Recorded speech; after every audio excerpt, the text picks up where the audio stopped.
एक पेरेंट्स के तौर पर यह समझना बहुत जरूरी है कि हमारे बच्चे की दिशा और दशा सही है या नहीं है। आज के समय में सबसे बड़ी परेशानी यही है कि कंफ्यूजन बहुत ज्यादा है। पता ही नहीं चलता कि बच्चा सही कर रहा है या धीरे धीरे गलत दिशा में जा रहा है। मैं एक मिडिल क्लास पेरेंट के रूप में बच्चे को 5 बहुत साधारण लेकिन जरूरी पैरामीटर पर जज करता हूं। पहला पैरामीटर है बच्चा टाइम से स्कूल और ट्यूशन जा रहा है या नहीं। यहां मैं 100% नहीं लेकिन 70% कंसिस्टेंसी देखता हूं। अगर बच्चा रोज टाइम पर निकल रहा है तो समझिए चीजें काफी हद तक कंट्रोल में। दूसरा पैरामीटर बच्चा किसी न किसी आउटडोर एक्टिविटी में है या नहीं। जरूरी नहीं बहुत बड़ा खिलाड़ी हो, लेकिन किसी आउटडोर गेम में जुड़ा होना बहुत जरूरी है। अगर बच्चा बाहर नहीं खेल रहा तो लगभग तय है कि मोबाइल और टैबलेट की तरफ बढ़ेगा। और तीसरा पैरामीटर बच्चा मानसिक और शारीरिक न्यूट्रिशन ले रहा है या नहीं।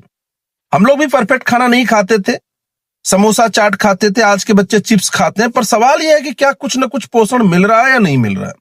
और चौथा पैरामीटर बच्चे का व्यवहार छोटे से बड़ों में समाज में, क्या उससे लोगों से बात करने का तरीका है, क्या उसका सोशल आईक्यू ठीक है या नहीं है। और पांचवा पैरामीटर बच्चा सामुदायिक गतिविधियों में शामिल होता है या नहीं है। ऐसा तो नहीं कि बस चुपचाप मोबाइल लेकर कमरे में जाकर छुप जाता है। शादी और दूसरे कार्यक्रम में कहीं ना कहीं उसकी मौजूदगी होनी चाहिए।